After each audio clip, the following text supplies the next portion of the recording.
Oh boy, here we are. Happy Wednesday, everybody. Welcome to the C47 channel. See, we've got a few people here already getting into the chat. First of all, before I say anything, Mr. Scott Balcom, the pepper, the smoked pepper, ridiculous. I made a brisket over the weekend, used it, fantastic. Salt just showed up, just so you know. So I just want to say thank you very much for that. Very much appreciated. I think it was hot because I was talking so loudly. Tell me if it's still hot. I did have to make a change to my system. Hold on. Give me 1 second. Ooh, I see what happened.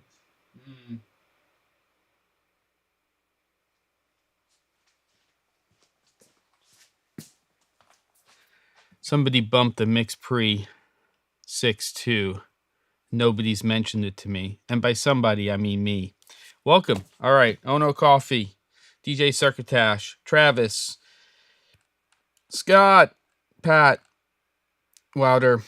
I think some of you probably just came over from Caleb's helpline, and hope that went well. I've been working away here on proposal land and editing an Insta video for a client. What do we've got?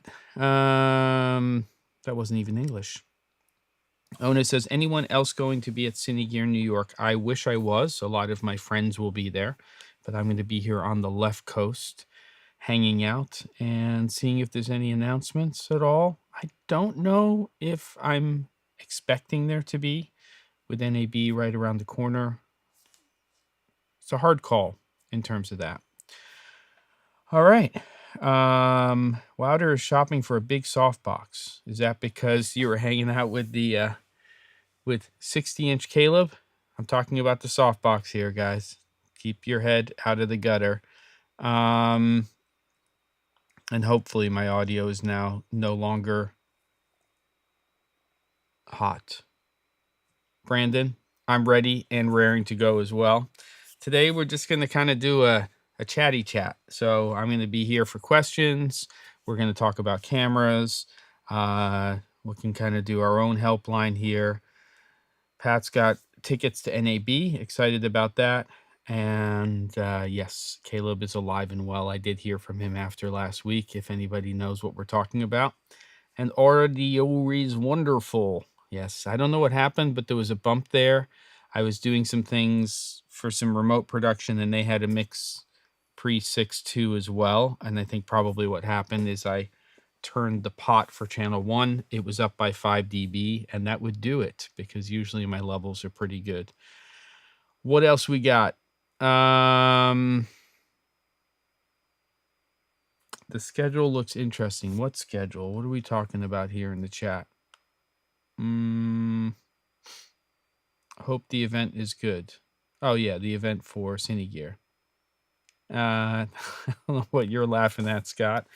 And if it gets slow, there's always yeah, there is always. I'm always getting new things for the. I have this this little reverb unit here. Speaking of, it's probably not something I should have bought, but it's called Cloudburst and really designed for guitar players. But a lot of these boxes work great for synths as well. It's a pretty interesting reverb box, which has its own little cool little tricks. So I've been having fun with that. You just take like an init, an initialized patch, and sometimes even running that through Cloudburst gives you some pretty interesting results. All right. So we are a day or two away from Cinegear New York. We are just a little over a month away from NAB. And we had the release of this. Brandon, that might be a good name for this episode. We have this new DJI Flex version of their Ronin 4D, which we'll talk about in a minute.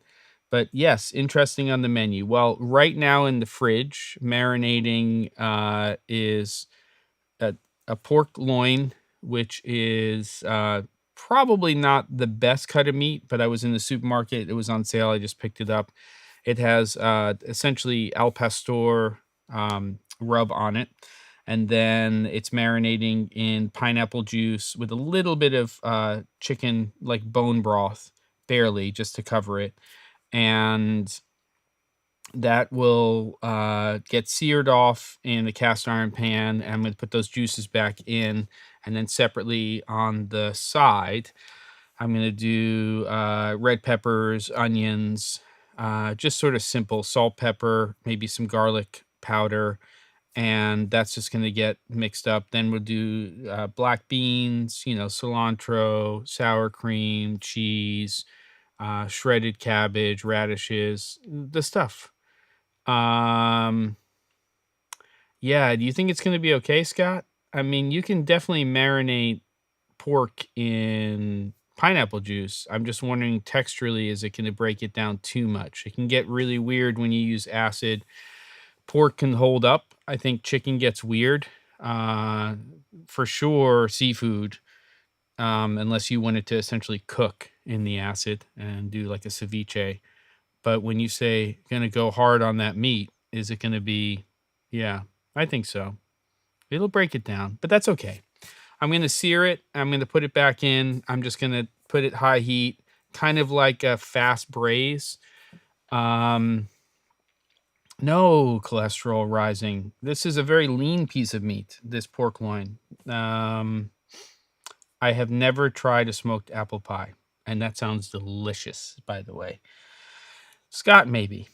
The pineapple would 100 million% cook the shrimp. In fact, when I do shrimp, what I usually do is I'll marinate it like in an oil with garlic and seasonings, but I'll save the salt, I'll save the acid, all of that stuff till the end. Yeah, it's kind of a play on al pastor. It's not really going to be a true al pastor, but I think it's going to be a good quick dinner, and then I'll just make some rice on the side. And Scott's going to make that smoked apple pie. Maybe this channel's changing. Maybe it's food. It's always food for me. But the problem is that food is the thing that I do to not think about everything else in my life. So when I start doing anything food related, then all the other things go away, except for the drink. The drink's there. So, but I love talking about food. Yeah, the lime or any kind of acid's got to go in. I mean, if I'm gonna marinate in the bag before I cook it, I'm not going in with that acid for more than 10, 15 minutes. Yeah. Okay, beautiful.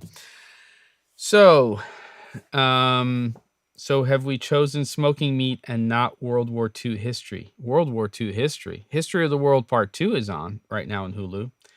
Cameras Sense Food. It's all good. It's all related in a way. And surprisingly, or not surprisingly, so many people in this space, and I'm talking about video production and filmmaking, are also very much into food and music and all of those good things. Oh, thank you, Ding Dong. That's a great handle. I'd feel wrong even saying it, but I love that I can say it. It's amazing. That's it. So, let's just start with some housekeeping. Next Wednesday, March 15th, unusually in the middle of the month, we're going to be doing our monthly episode of Cameron Flask. So myself, Caleb Pike, Ben Barden, and hopefully you and other people that you tell about the channel if you think they'd be interested. And it's sort of our pre-NAB episode. So we're going to try to do one live at the show, but the pre-NAB episode is all about what we think is coming, our predictions, It's a good time to be doing it because Cine Gear New York will have happened. So if there's no announcements at that show, then in my mind, it's more likely that we're going to see things. And then we're going to start talking about things like lighting. Obviously, Aperture just had some big releases that we have spoken about before, but that means what's their NAB lineup? Probably some new stuff. I can sort of guess where I think they're going to go. I think that the big focus will be on chip on board.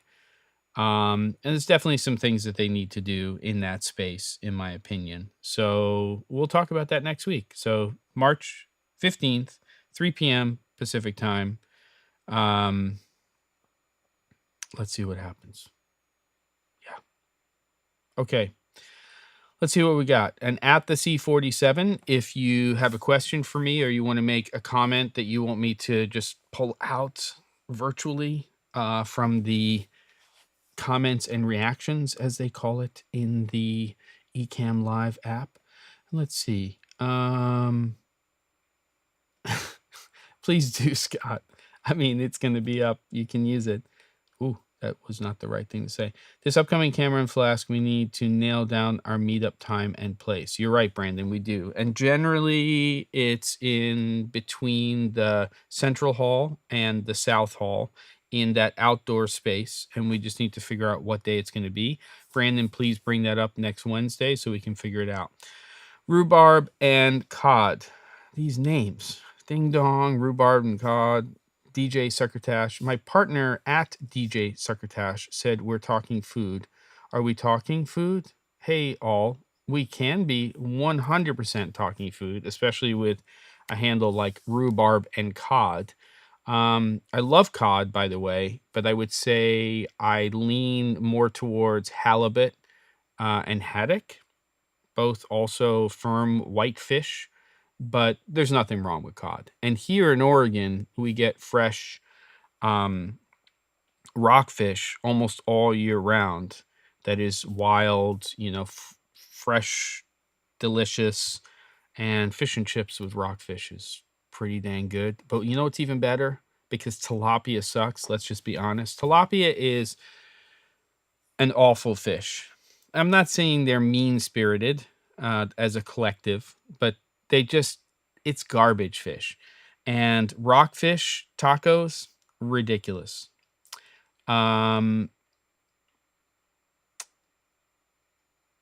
Good. Scott, I will be at NAB. I arrive on Wednesday the 12th, but that's because of my workshop. So we're setting up on the 13th, workshops on the 14th and 15th. Show starts on Sunday the 16th.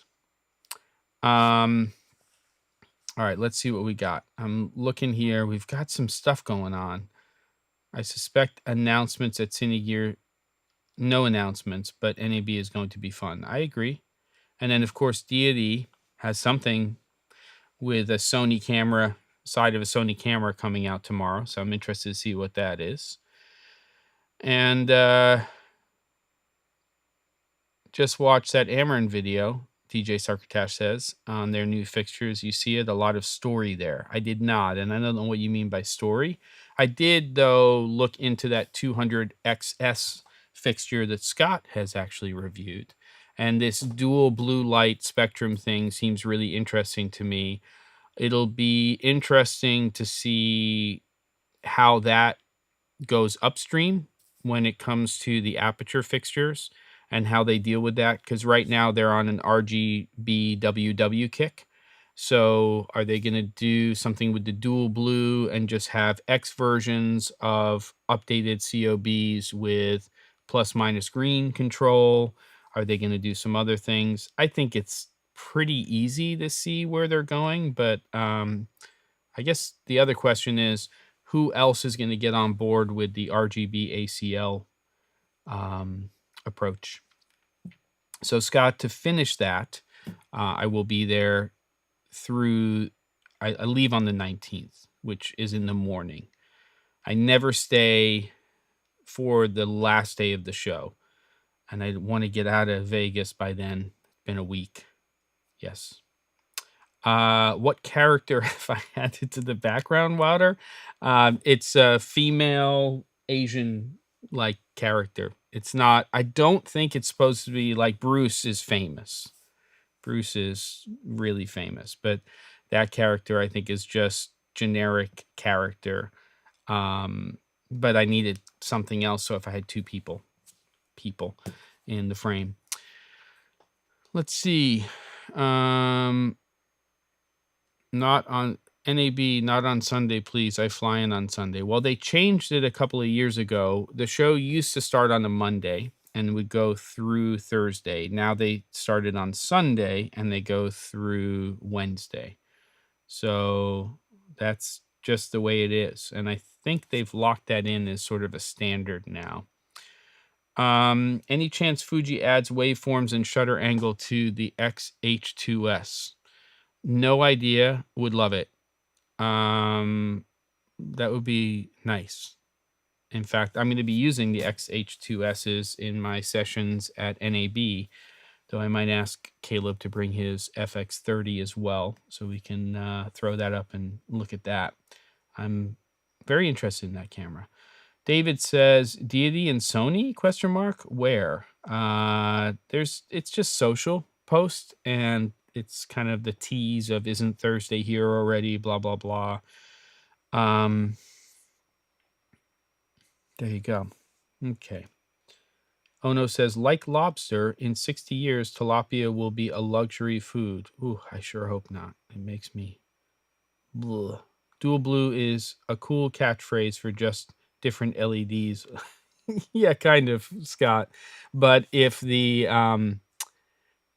what I'm assuming is happening is instead of using a single blue emitter with phosphor that is essentially 3200 5600 combination phosphor for that COB light, what they're doing is using two emitters, and I'm assuming that one of those new emitters is more tuned towards a daylight and one is tuned more towards quote unquote tungsten, even though that's not a color temperature. We kind of refer to that 3200 realm as tungsten light now. Yes.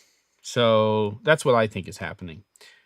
And oh no, the chances of the meetup being on Sunday are slim to none anyway.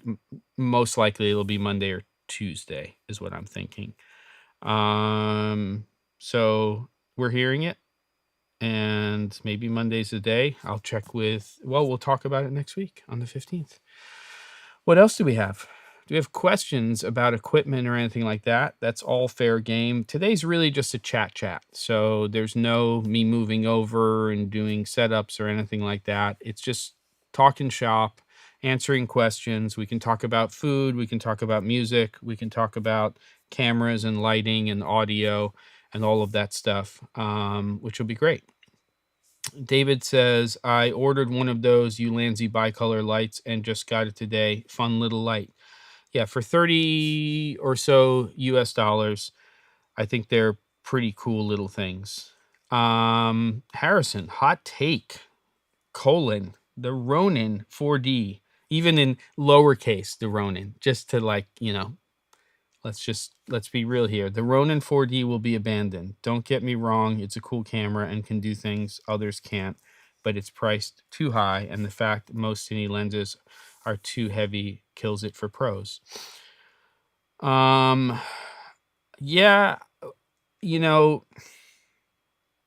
to my knowledge, there hasn't been huge numbers in terms of adoption with the Ronin 4D. At the same time, I think it's an interesting camera. It's the guts that interest me the most. I mean, the Zen Muse, when we had that, for the drone, that, it still is, was really interesting to me because interchangeable lens system, large sensor. I think that it's not a dead product. What I'd like to see them do, I don't know if it's going to die, meaning I don't think it's going to be a dead product, but what I'd like to see them do is give us more options. I don't really want to be tethered. I don't know if you remember when they shot Slumdog Millionaire, they shot that with it was it the S SI, what was it? It was essentially a backpack system, so the camera was extremely light, but it was essentially tethered to the rest of the camera. And of course, Sony has done similar things with the Venice line. And there are some advantages, but at the same time, what I would really like to see is I'd like to see that camera system with a two-handle option that's not gimbal based, or just like pops into a housing that you can rig. And then I'd like to also see it so you could use it with their regular gimbals. I don't know. I just feel like they can do some more stuff with that. Monday or Tuesday would be excellent. I think you're talking about the meetup. Speaking of food, Lotus SIM is always pleasing in Vegas. You're telling me. I have not gone to Las Vegas. Yes, it's the SI2K. Thank you, Kingdom001. Lotus SIM every time I go to Vegas. Every single time. Scott Balcom, for sure it's not very popular, but when the Inspire 3 drops, you'll have an airframe. And again, yep. Yeah, I agree. Good. I was always hoping they would come out with something you could take the payload off the Inspire to use handheld. Yeah, I thought when the Zen Muse was first announced, they would just immediately sort of go down that route. It's interesting with DJI because, they're a camera support company. They're a drone company, but they're really a camera company. And with that Hasselblad component there, I feel like there's a lot that they can do. There's a lot that they can take from their R&D and where they've been putting things together, and they can go with that. It's interesting to see FreeFly is now very much focused on high-speed cameras, and I'm interested to see where they go because, really we've kind of got, you've got Phantom up here for high speed, and then you've got in the lower end of the market, we've now got cameras, albeit at lower resolutions, going up to about 240 frames per second. And then I kind of feel like FreeFly is sort of hanging out here and saying, well, maybe we take this middle part of the market where we're going to give you higher frame rates than you're getting in this tier, but we're not necessarily initially going to go where Phantom is. But the problem is that lower tier, it's so fast in terms of development and new features that I could easily see us getting to 500 frames plus per second on mirrorless cameras and digital cinema cameras that aren't, exorbitantly expensive in pretty short order. Whether that's in the roadmap for these companies, I don't know. But what else is in the roadmap? I mean, we need to get... It's interesting to see with Blackmagic with their new camera that they have built-in NDs now, right? So they're going that route. Oh, there you go, Wouter. You're bringing it up. So the question is, will Blackmagic start to do that standardly? I would assume so. The question is, how small will they go with built-in ND? Sony still, in my mind, with their, variable ND system, sort of has the best system out there. There's no other system that I'm aware of where you can pull ND. I know that sounds weird, but the reality is if you're moving with that ND system from inside to outside, outside to inside, if you set it up so it's auto, it will actually pull ND so that you can leave other settings in the camera the same, and it's adjusting the neutral density in the camera. So I think ND is a point of evolution. We've talked about audio being a point of evolution. Will they put 32-bit float audio into camera systems? more recording options. I think what's nice about the XH2S are the ProRes internal recording options, so on and so forth. And then, DJI is an interesting company because, you know, they didn't invent the gimbal market, in my opinion, but they sure as heck have evolved it more than almost any other company. And they do a lot of their own R&D. And then we've got some other companies out there too. I mean, I think, let's see, Wendy's saying thoughts on A7S3 in 2023. Have an A7 IV and planning on selling A7R3. So many A7 things. I don't know. I don't know where I stand. I think for my purposes, it's the FX30 is the most interesting camera for me right now from Sony, unless you're jumping to something like an FX9. Because the price point and the feature set in that camera for what you're getting is pretty phenomenal. I don't think of it as a hybrid camera. I believe you can take stills on it, 26 megapixel. But I don't really think of it as something like the A7 series. They're all great, but if I were going strictly video and I was going Sony, I'd be compelled by the FX30 overall. LiDAR in the DJI side is really interesting. I know there's some other companies working on some stuff in that space, so we'll have to see. It would just be great if we could have reliable focus in any camera using any lenses we want. So I don't know. I hope 32-bit float goes into XLR type cameras. Sony to me seems like the company that is best suited to do this because they're very much a camera company, a lens company, and an audio company. And nobody else in the camera space is also, in my mind, an audio company. So if there's any company to do that, I would kind of think that Sony might be the one to take the lead. So I guess we'll see where that all goes. What else have we got? Let's talk about some other things. Doesn't have to be cameras, but we're on kind of a camera kick here.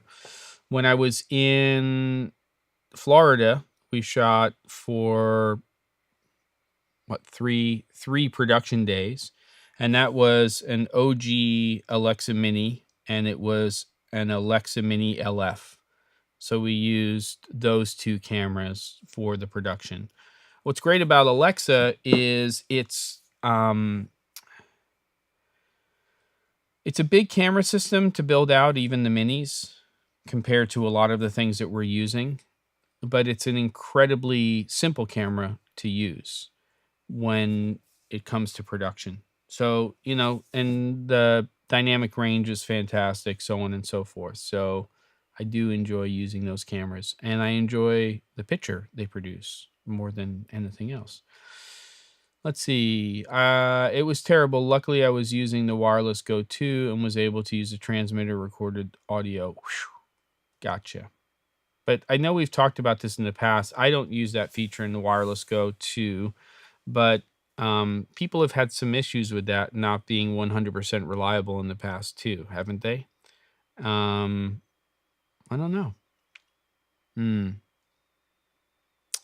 There we go. Yeah. Are you saying Panasonic in terms of being an audio company or something else? That's what I'd like to hear from you, Wouter. Fast CNC. I'm wondering where DJI goes with the Pocket 3, hoping they will do something crazy and add a fourth axis. Yeah, I'm always intrigued and really want to get into some of those spaces, and I've tried them, but I just find it's sort of like the GoPro thing. I've had many GoPros that I've bought, and they kind of sit in a drawer. Pat knows this, but we've used GoPros even on a project with Pat. I find that they're really useful for about 1 out of every 10 projects that I do for the type of work that I do. So it's hard with those pockets and those action cams and stuff for me to now continue to make investments in them because I don't think they're a good use of my money. That said, I'm on Amazon every day or every week and buying stupid clamps and connectors and all that kind of stuff. But I love that stuff because they're problem solvers. Yeah, Panasonic audio, but Sony to me has an entire division and transmitters, receivers, their rack mounted audio solutions. I'm sure Panasonic has some stuff, but I really think about um, Sony as an audio company as well. So GoPros are great for what they do, but definitely limited. Correct, Pat. Hold on, I dropped something. It's my little elbow rest here. DJ Succotash says, there isn't a Rode out there that has any frequency scanning built in for finding problematic. No. In fact, to me, that's a space where Rode could come into the market with frequency-based transmitter receivers. They absolutely could go into that space. I don't know if they will, but the question is, besides it being, a threaded connector and, a little bit more robust in terms of build quality, what would Rode do beyond their wireless Go system? They already have a wireless transmitter receiver system, but it's big and it's old and it's clunky compared to things that are on the market now. I do feel like that's a space that Rode could get into, and I think we can discuss that a little bit more next week if it makes sense. What about storage solutions like recommendations on NAS or other? Don't really have any there. I mean, my workflow from a post standpoint with what we do is generally a 2-drive system when we're in production. So we're going to go ahead and use something like Shotput Pro or Hedge or something else to do a checksum verification and dump that footage to 2 separate drives. Those drives should walk with 2 different people on the crew each day, or one should get shipped and one should stay with production. And then in post, it's RAIDs, but storage solution, oh no, that's really a Caleb question, and he has a lot of information on that, and he has a pretty in-depth workflow that I think is an evolution. It doesn't just stay the same. So there you go. Yeah. Let's see. I don't think so. Yep, it's all that. Boom, boom. Good. Let's bring up something else. What's next on the list? And while I'm waiting for something to show up here and answer questions or continue to have a conversation about things, I will say that what did I make recently? It came out. Oh, I made a porchetta, and that was an entire pork belly, and then I put a pork tenderloin on the inside. Obviously, you put all the seasonings and herbs and lemon zest, and really traditionally it's supposed to have anise or fennel, really fennel, and that licoricey taste, which I love. But the day that I was making it for a group of people, there was one or two people who don't love that flavor profile. So I went easy on that. And what I did is I took the little leaves, stemmy thing. I guess they're leaves of the they don't look like leaves. They look more like dill when they come off of fennel bulbs, and I use those instead. But a lot of people will toast fennel seeds and things like that. And we had a lot of people, rhubarb and cod, so we had plenty of people to handle that porchetta. But I was really happy with the way that came out. So porchetta came out really well. So that was the first time I've ever done that. And then coming up is Indian food coming up soon. The other thing we've been doing a lot of are crostinis, and the one I did this last weekend, which I've done a riff on before, but I did it a little bit differently, is caramelized onions. And that's like a 2-hour process. I slice them pretty large, usually sweet onions. So a Vidalia or a Walla Walla would work well. Doesn't have to be. And then salt, pepper. And then this time we had in the pantry, we had a raspberry vinegar. So I put a little bit of that raspberry vinegar in there, which I really liked. It was a little sweet, but it gave it another flavor profile. And I'm always caramelizing my onions in butter. And then took that, and then on the crostini, which is just, like garlic infused olive oil, you brush it on there, stick it in the oven, bake it off, take them out, caramelized onions, this time flank steak. So just simple. And actually I think I use a little bit of your smoked pepper on that too.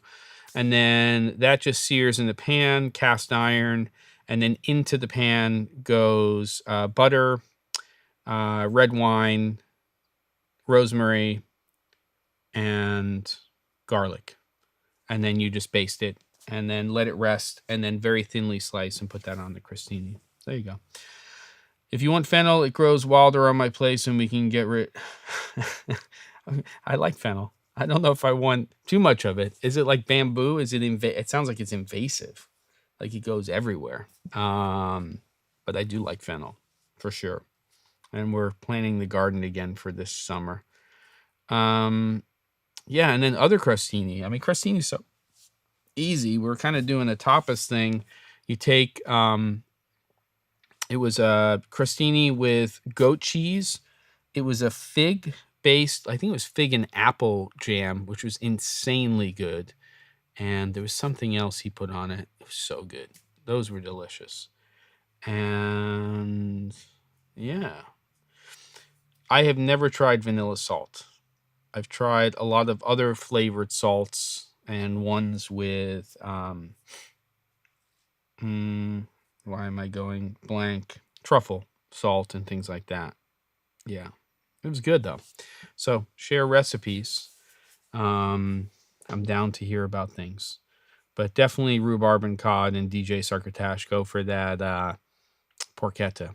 Just go all in. There's a couple of thoughts because true porchetta is essentially you're taking the way I made it is more turducken style, but it's pork on pork. So it's a pork tenderloin inside of pork belly. A lot of people will just make it with pork belly because the pork tenderloin is so lean. But I kind of liked that contrast between the two. And Pat, see you soon. And yeah, that'll be great. But you gotta let it marinate overnight. You got to give it time for all that flavor to get in there. And it was pretty delicious, I have to say. So definitely go that porchetta route. And then, yeah, traditionally you'll see videos where they cook them. They basically dry age them. And then they get this really crackling skin. And, traditionally it's a little bit different. But yeah. Mm-hmm. Yo. Ooh. Yeah, mixed with dried orange peel in the salts. That sounds great. 8 ounces salt. Scrape 1 vanilla bean into the salt and rub it into the salt. Put into a lidded jar. Question on that, Thaddeus, because it's a vanilla bean. Are there concerns, especially when you scrape a vanilla bean? It's very soft. In terms of that forming a mold, or does the salt interact with it chemically so that's not an issue? Because I'm not going to say salt has an unlimited shelf life, but it's pretty dang long. So I'm interested to hear about that because there's only one food that I'm aware of, and I'm sure I'm just not aware of others, but there's only one food out there that I'm aware of that essentially lasts forever, and that's honey. It can crystallize, but it's kind of like a superfood in the sense that it doesn't go bad.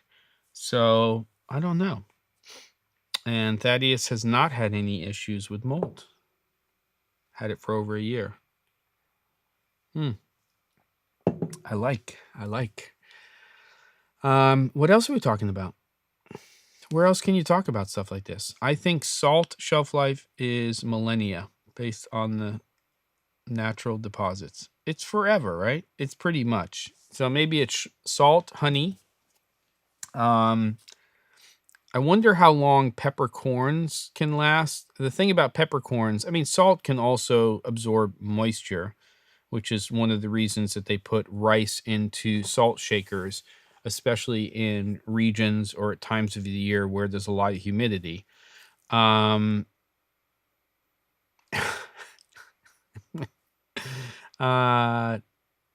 I don't know about peppercorns because, when you grind spices, you can use them for a long time, but they lose their oomph. So I don't know. Cooking video challenge. That's pretty interesting, Jess. Maybe we should do something like that. We just shot a little thing that was just a simple recipe for making hummus, and we did it sort of, Instagram Reels, YouTube Short, TikTok style. It was under a minute long, that kind of thing with music. So it wasn't ASMR style. And I like that idea of a cooking or food or beverage related challenge where we have to come up with something. It has to teach. So there's actually a recipe there. And yeah, maybe that's something. Rhubarb and Cod and DJ Succotash have a little bit of a leg up here because that's what they focus on. I have shot, I'm not going to say a ton, but a fair amount of food related content in the past, but nothing that's for me or with me. Ono says, I've been playing around with espresso salt, Korean rock salt that I accidentally spilled a shot of espresso into. How do you accidentally spill a shot of espresso into Korean rock salt? I guess they were just hanging out together and it just sort of, whoops, there's an espresso shot in Korean rock salt. But it sounds really interesting. Jess makes a mean chocolate cake which uses espresso, which is fantastic. But the way that she does that is when she's making the icing, it's the decaf Italian roast Vias from Starbucks, which actually work really, really well. I mean, the idea of using instant coffee in baking is not a new one, but that particular one has a bitterness and a strength to it that works really well for that kind of stuff. Ono says, maybe everyone does the same recipe and shoots a 45-second short. Yeah, I think 30 to 60 is fine. I have shot 0 food videos, might be good for a challenge. How about same main ingredient but different recipes? That's interesting too. Yeah, shooting food stuff is really fun. And really makes you think a little bit differently because especially in that condensed amount of time, to me, part of it is, what's your visual style and, what do you want it to look like? But to me, a good food video that's a real short, TikTok style is watchable maybe 2 or 3 times if you're looping it, and you can actually say, okay, I can understand what that is, because some of that stuff out there it's strictly ASMR, right? It's the eye candy and you're hearing the sounds, but at the end of it, even if you watch it 2 or 3 times, you're like, "How the F am I gonna make that? Is that gonna translate to a real recipe?" Now, the more cooking experience you have, it's actually true that you can watch those things and probably extract enough that you can say, "I can do my own riff on that," right? I just saw a thing with a pork tenderloin that I was watching, and they basically cut a slit into it. They sear it off separately. They're cooking onions and things like that. They season the whole thing. They put that in there, this cheese. It gets wrapped up in bacon, and then you're slow roasting that. And then, of course, the bacon has to render off all the fat because that's the most disgusting thing, by the way. If you're cooking bacon and then somebody serves it, they've used it to wrap something, shrimp or some sort of meat product or whatever it is, and they haven't cooked it off enough, and then you have that fattiness to bacon. And don't get me wrong, I absolutely love fat, and I think fat is flavor, but I don't think that's the way to go. Speaking of that, the other thing I made this weekend, separately, not as part of that, was a brisket, but it wasn't a smoked brisket. And this I did 100% use your smoked salt for. So it was just, what did I use? I used a point. It wasn't a big one. It was about 3.5 pounder. And then it was just smoked pepper from Scott, and then salt, and then that separately, I cooked down and caramelized a lot of onions, Worcestershire sauce. Actually, I used that first on the brisket. I just put a little Worcestershire just so that the seasoning could adhere to it. And then that got seared off, and then it went in with the onions, and then tomato paste, a little bit of ketchup, some other little things went in there, and that basically, oh, obviously, well, not obviously, beef stock went in there, and that went in high heat into the oven to braise, and then, mashed potatoes and all the good stuff. But that was absolutely delicious. Kind of a play on a Jewish brisket, but you know, at least in my family, because it's sort of a on both sides for my wife and I, it's sort of like half Jewish, which of course is a country. It's a tribe really, but and then half I'm really Jewish by adoption, but then half Italian.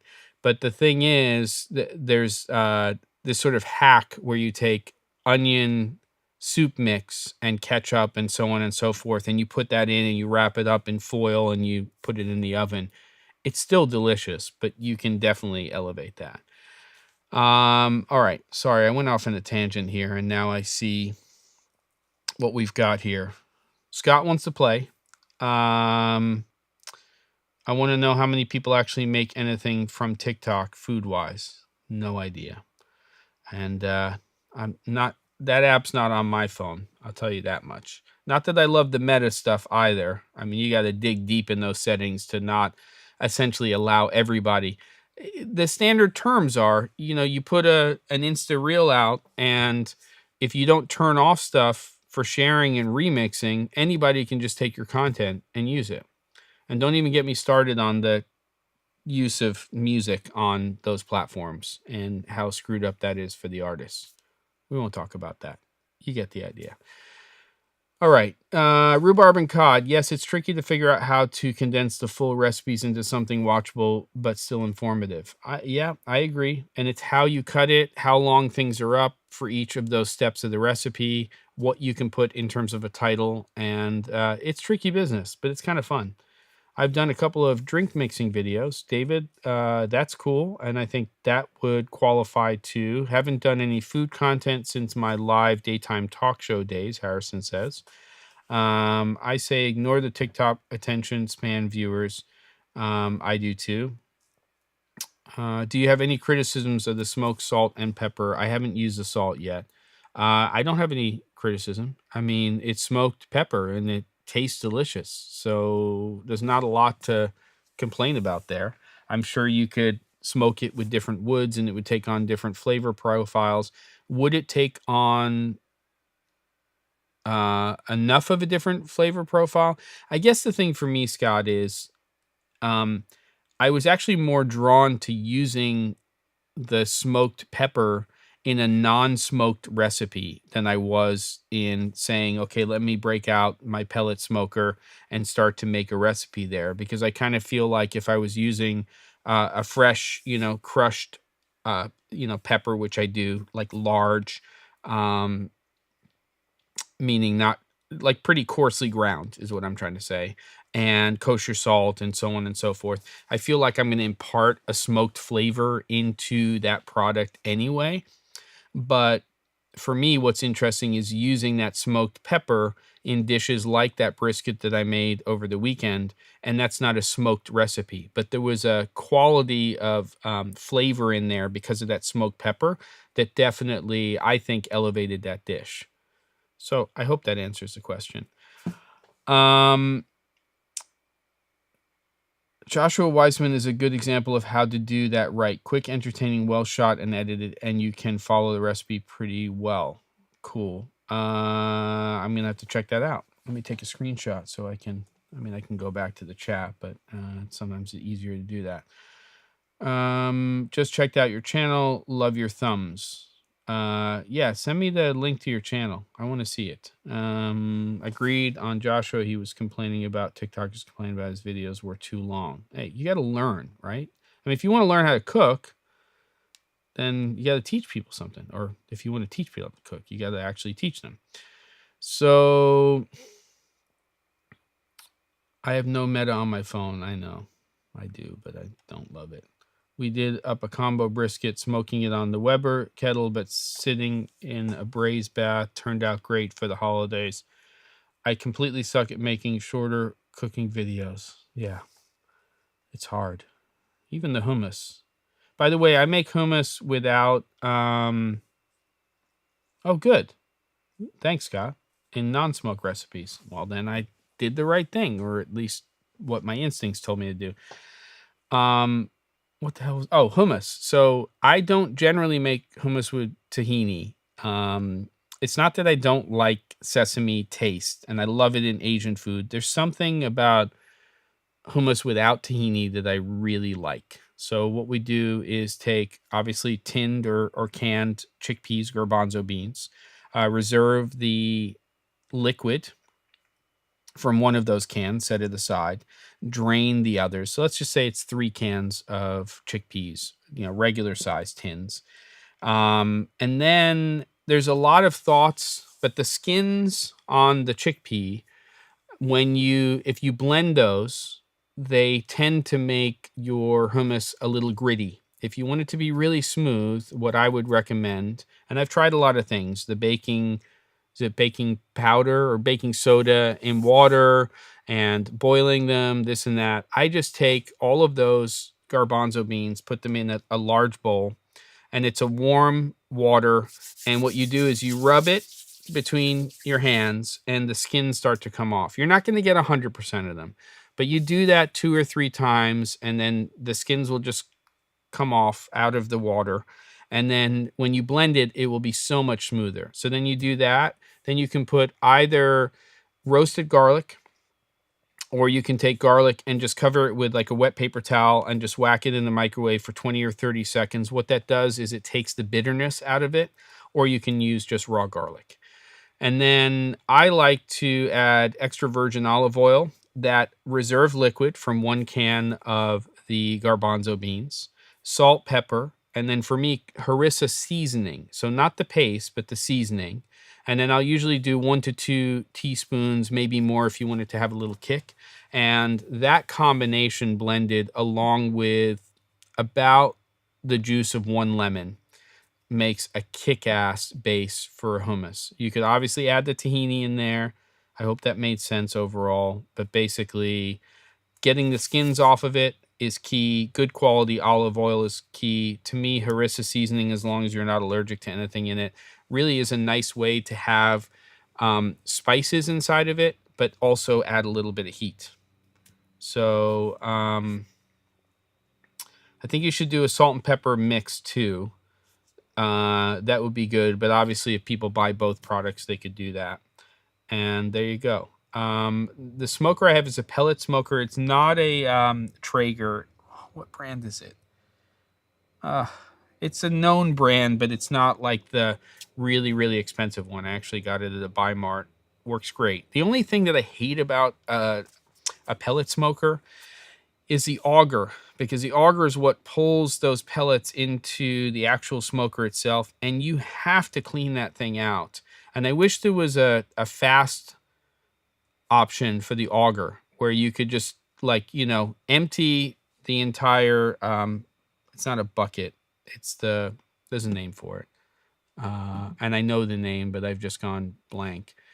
Hopper, I guess it's a hopper. So you take the rest of the pellets that you're not using out of the hopper, and then there's still some inside of the chamber where the auger is, which just spins, and it takes forever for that to get to the end. And you have to clean out the whole thing, because if humidity gets in there, moisture gets in there, those pellets expand, and then you have a problem. So that's the one thing I don't like about a pellet smoker overall. But there you go. Man, I'm digressing here. See this? Well, there's all kinds of stuff going on here. Oh, so much food here. I've had it for years. Time to upgrade or rebuild the auger, blah, blah, blah. Is WhatsApp part of Meta too? Ridiculous. I don't know. Crazy. I guess it is.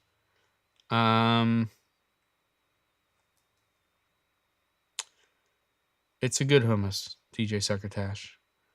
I use a Pit Boss vertical smoker and have had really good luck with it. I've smoked 96 hours in a row without a single issue. Beautiful. Good.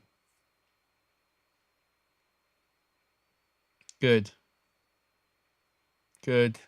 Looking great. All right. Yeah, it's a hopper. I got it before I saw it. Look, we got 3 minutes left. If we talk about food, episodes are just going to go. They're going to fly. Okay. So let's get back to this because we got a couple of minutes. I think that Jess's idea of a video food challenge is great. I think whether it's next week during Cameron Flask or the week after, we're going to talk this thing out and we're going to put a date on it. And I don't want it to be a long time. It's not going to be like 3 months from now, we're all going to do a video. It's going to be, 2 weeks or something like that. We need a base ingredient. My gut tells me that we don't do something with a meat-based protein, just because not everybody's going to be a protein eater in that way. They're not going to be a beef or a fish or a pork or whatever it's going to be. So we need to talk about that. And what's the name of the channel? Rhubarb and Cod. Is it Rhubarb and Cod? That's what I want to know. So give me the name of the channel so I can sub as well. And if you're not subscribed to this channel, why don't you do that? If you're not and you've been here before, then shame on you. Josh is saying chickpeas, garbanzo beans. I mean, I'm not against that.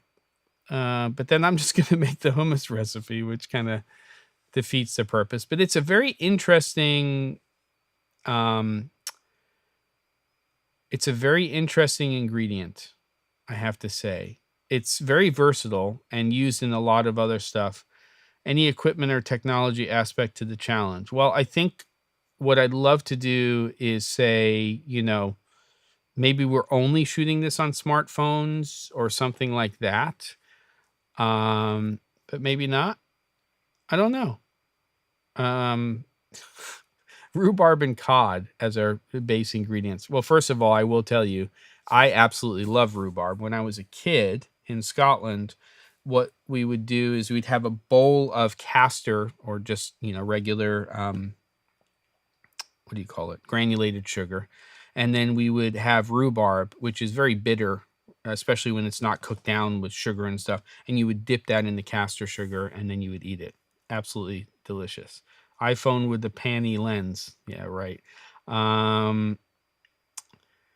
Barley's a great ingredient. I do like the garbanzo bean one, but maybe we say it's not hummus. Some sort of Middle Eastern dish or something Mediterranean. I don't know. I think we need to talk about this.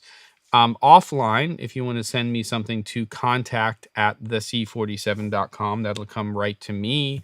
And if you have some ideas for the food challenge, let's get this cooking. Maybe we'll even bring it up as the first part of Cameron Flask next week and get Caleb and Ben on board. And we should have one sort of, I'm looking at Jess's post, coffee, olive oil, nuts. Maybe this should be like a curveball. Like there's a base ingredient, and then there's sort of what you decide is also going to be part of that. And then also like a curveball ingredient. Maybe not rhubarb, but maybe something like coffee or something like that. Question for rhubarb and cod: is there any British in your lineage or heritage? Because I know that was kind of popular in Great Britain. To paraphrase Amadeus, you choose the ingredient, it will be my task to make it into the finest recipe of the land. Ooh, I like that. Okay, well, any suggestions would be great. We're 1 minute over. I actually have to go, and a little more housekeeping over here for work, and then it's into the house to cook whatever is going to be this bastardized al pastor recipe that will hopefully come out well. And I don't know why I need a randomizer, Thaddeus, but I'm game. Are you talking about for the recipe? East Coast Canadian, so all Irish and Scottish. Yep. Beautiful. Everybody, you're wonderful. I really appreciate you coming to these things. Tell people about it. I think we could have a few more people show up here on this channel every once in a while. It wouldn't be a bad thing. And if you know other people, it'll never happen. No. I never take pictures of things. It's awful, but I'm going into the mode. If you know people who like to talk about a lot of things that relate to content creation, food, music, that kind of stuff, I think this might be a channel they might be interested in every once in a while. We keep it real, and next week we'll talk about this challenge. Send me emails, people. Don't forget, do it now. Subscribe to Rhubarb and Cod and other people's channels here. Share those with me. contact@thec47.com. And I'd love to see your content as well. Thank you for coming by. See you next week on Cameron Flask.